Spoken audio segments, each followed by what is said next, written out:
Hello, random YouTube people. Today we're going to talk about winterizing your trailer or your RV. Subscribe.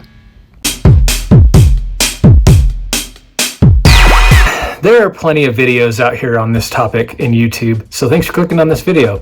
This is the way that I do it. I'm not going to pump my trailer full of antifreeze. I'm just going to drain it completely of water altogether. This has worked for me great the last 2 years, so hopefully it works for you. Before you go winterize your trailer, make sure you take this to the designated spot to dump your trailer or your RV, and make sure your black tank is clear and your gray tank is clear. Locate your low spot drain, your low point drain, and make sure you turn those open to get rid of any excess water in your system. I actually leave these open all winter long. So instead of going through the process of pouring antifreeze down the drain, I'm just going to take the P-trap off the drain and dump the water. Just going to leave the P-trap in the sink to remind me to put it on next season.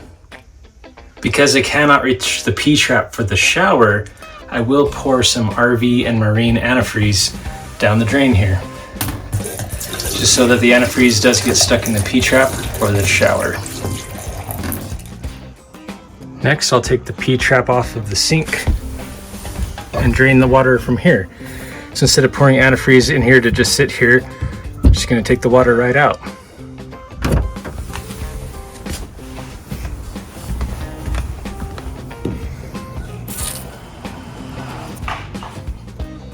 I could put the P-trap back on, but I'm just going to set it here to remind myself that I've already done that and that it's all done.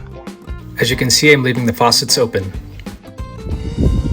Go to your water heater, and if yours is the kind that has the anode rod, make sure you take it out and let all the water drain out of the hot water heater.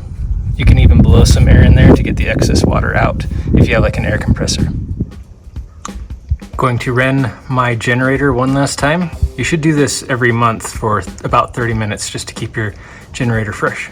Next, I'm going to disconnect the batteries. You might want to take a picture before you disconnect it completely so you know how to put it back together.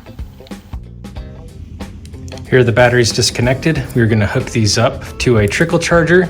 So here is the trickle charger I'm going to use for my batteries, and as soon as I find the second one of these, I'll put it on the second battery.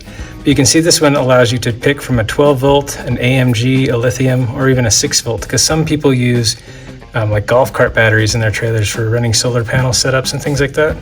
So it lets you pick, which is what I really like about this one. But in my case, I'm just going to run on 12 volt. When you're storing your batteries for winter, it's a good thing to keep them up off the floor and preferably on something that's not the concrete.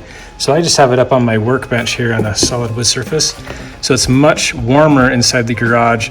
It'll help increase the life of your batteries if you bring them inside and put them up off the floor, not on concrete directly. Have it plugged into the power strip, and it's pretty straightforward. That red goes to red and black goes to black. Now when connecting up your battery, make sure you do your positive first and then your negative.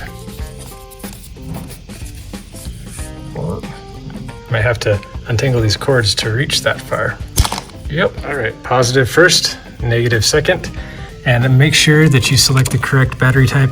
By default, it's 12 volt, and that works great for me. When these are all done charging, this light will turn green. Oh, they are pretty dang charged because they were hooked up to Sure Power this whole time. So it's just gonna keep it charged over the winter so that you're ready to go come the spring or the summer, depending on when you guys go. The last thing for me is to put on my trailer cover.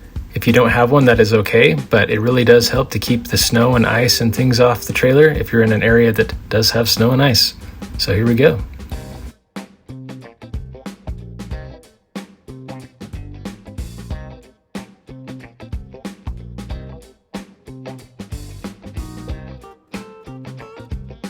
And it really is just that easy to get your trailer ready for winter. If you have any comments or don't like the way I did it or do it some other way, make sure to comment down below. And don't forget to like and subscribe. Subscribe.